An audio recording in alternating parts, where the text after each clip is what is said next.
Assalamualaikum warahmatullahi wabarakatuh. Apa khabar semua? Semoga semuanya sihat.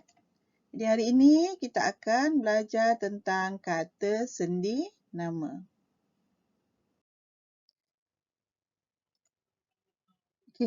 Kata sendi nama ialah kata yang digunakan untuk menyambungkan frasa nama dengan kata atau frasa-frasa dalam sesuatu ayat.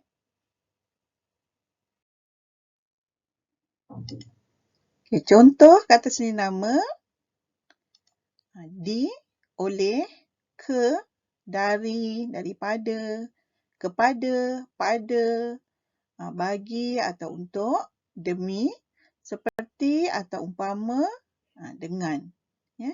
Dan ada beberapa lagi kata sendi nama.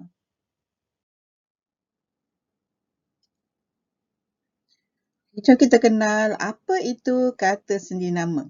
Jadi, seperti yang cikgu dah terangkan tadi, kata sendi nama ialah kata yang digunakan untuk menyambung frasa nama dengan frasa-frasa yang lain dalam ayat. Ya. Jadi, kata sendi nama juga terletak di hadapan frasa nama. Kata sendi nama digunakan untuk menyatakan arah, asal-usul, tempat dan sebagainya.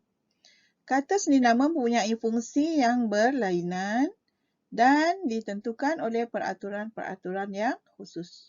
Jadi ini ada contoh beberapa kata sendi nama. Okey, yang pertama kita tengok ni, di, ke, dari, daripada, kepada, pada, bagi atau untuk, demi, seperti atau umpama, dengan. Jadi ini beberapa contoh kata sendi nama. Kata sendi yang pertama, di. Jadi di ni menunjukkan tempat. Ya, contoh ayat, mereka masih berada di sekolah. Ya. Jadi di yang menunjukkan tempat ini mesti dijarakkan dengan kata nama. Ya. Di yang menunjukkan tempat mesti dijarakkan di sekolah, ya, di dalam, di luar, ya, di pejabat.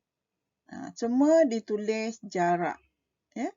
Okey, jadi ini yang murid sering buat kesilapan. Ya. Jadi lepas ni cikgu harap tak ada lagi kesilapan yang kamu semua lakukan. Ya. Okey, yang kedua, ke. Ya. Menunjukkan tempat dan arah yang dituju. Ya. Ibu akan pergi ke Melaka. Okey, seterusnya dari. Ya. Dari ni menunjukkan masa, tempat dan arah. Jadi contoh ayatnya, murid baru itu berasal dari Kuala Lumpur. Ya, jadi ingat ya, dari ni untuk masa, tempat dan arah, 3 sahaja. Ya. Okey, kemudian seterusnya daripada. Daripada ni menunjukkan asal, perbandingan serta sumber atau punca. Okey, contoh ayatnya, bakul itu diperbuat daripada rotan. Ya. Okey, jadi jangan keliru antara dari dan daripada. Dari untuk masa, tempat dan arah. Ya. Daripada pula menunjukkan asal, perbandingan serta sumber atau punca. Jadi ingat tu. Okey, seterusnya kepada. Ya. Kepada digunakan untuk manusia, ya, atau menyatakan bahagian. Contoh ayatnya, surat itu ditujukan kepada ayah. Ya. Jadi yang kita ingat, ya, yang kita perlu ingat kepada ni dan untuk manusia. Ya. Ini ayah. Ayah ni merujuk kepada manusia. Ya. Seterusnya pada. Pada pula menunjukkan masa.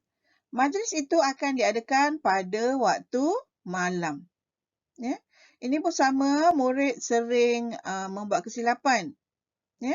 Ada juga yang menggunakan pada dan diikuti oleh manusia ataupun orang. Ya. Jadi ayat tersebut salah. Ya. Contoh ayatnya, surat itu ditujukan pada ayah. Salah ayat tu. Ya. Jadi bila merujuk kepada manusia, ya, jadi Kata sendiri nama yang digunakan kepada. Ya, bukan pada. Okey, seterusnya, bagi atau untuk. Ya. Bagi atau untuk ni menunjukkan kegunaan atas sesuatu pihak. Ya. Menunjukkan maksud diperuntukkan, ya, iaitu untuk. Ya.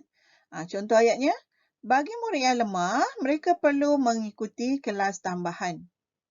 Ya. Kemudian, untuk pula, baju baharu itu adalah untuk adiknya. Ya. Okey, kemudian demi. Demi ni menunjukkan tujuan dan urutan. Ya, contoh ayatnya, dia sanggup bekerja keras demi keluarganya. Jadi, ini contoh ayat untuk kata sendi, bagi atau untuk dan juga demi. Okay, seterusnya, seperti atau umpama. Seperti atau umpama ni menunjukkan persamaan dengan yang lain. Contoh ayatnya, bau wangian itu harum seperti bunga. Okay, seterusnya, tentang. Tentang menyatakan rujukan makna mengenai sesuatu.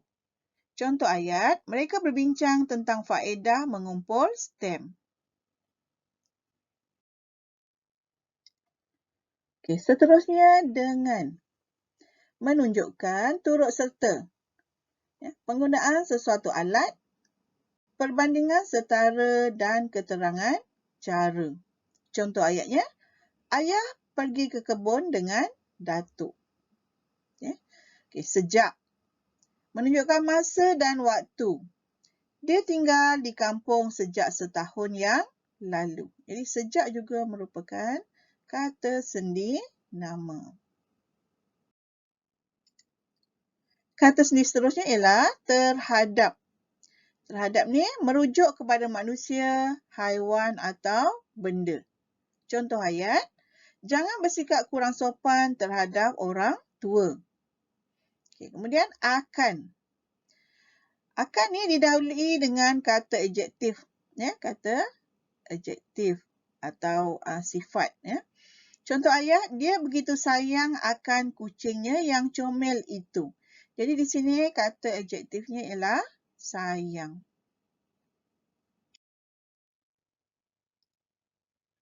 Okay, cikgu dah terangkan tentang kata sendi nama dan juga contoh-contoh ayat.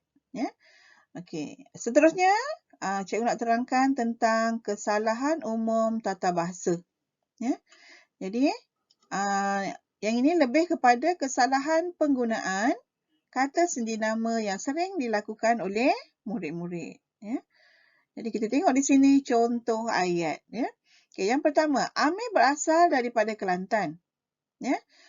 Jadi, di sini, ini merupakan penggunaan kata sendi nama yang salah. Ya. Daripada ni, jika digunakan di sini, dia jadi salah. Ya. Kerana Kelantan ni merujuk kepada tempat. Ya.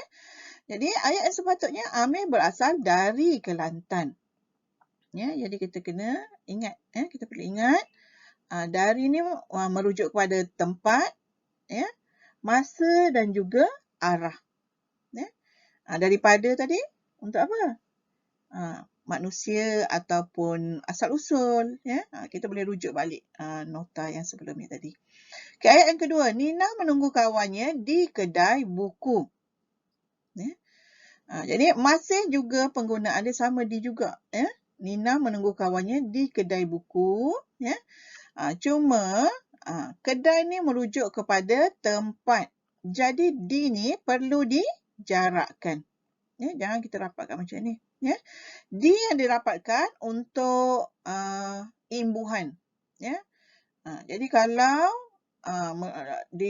maknanya kata nama yang berikutnya kat sini, contohnya macam kedai, ya, merujuk kepada tempat. Ya. Dia perlu dijarakkan. Ya. Okay, seterusnya, bakul itu diperbuat dari rotan. Ya, jadi ayat ini salah. Ya. Yang betulnya, bakul itu diperbuat daripada rotan. Ya. Jadi cikgu dah terangkan tadi. Ya. Dari hanya untuk tempat, masa dan juga arah. Ya. Daripada untuk manusia atau orang, ya, asal-usul, ya, dan sebagainya. Okay, macam mana? Boleh faham tak apa yang cikgu telah terangkan tentang kata sendi nama? Jadi cikgu harap murid-murid semua faham tentang kata sendi nama yang telah cikgu terangkan, dan selepas ini tiada lagi melakukan kesilapan terutama dalam penulisan. Jadi sebenarnya kata sendi nama ni kita selalu gunakan dalam kehidupan seharian kita, ya. Dalam perbualan kita, ya. Dan kadang-kadang kita tak perasan bila kita menulis kita melakukan kesilapan, ya. Jadi lepas ni cikgu harap tiada lagi kesilapan yang dilakukan. Okey, baiklah. Itu saja penerangan cikgu pada hari ini. Semoga kita berjumpa lagi. Sekian. Terima kasih. Assalamualaikum warahmatullahi wabarakatuh. Bye-bye.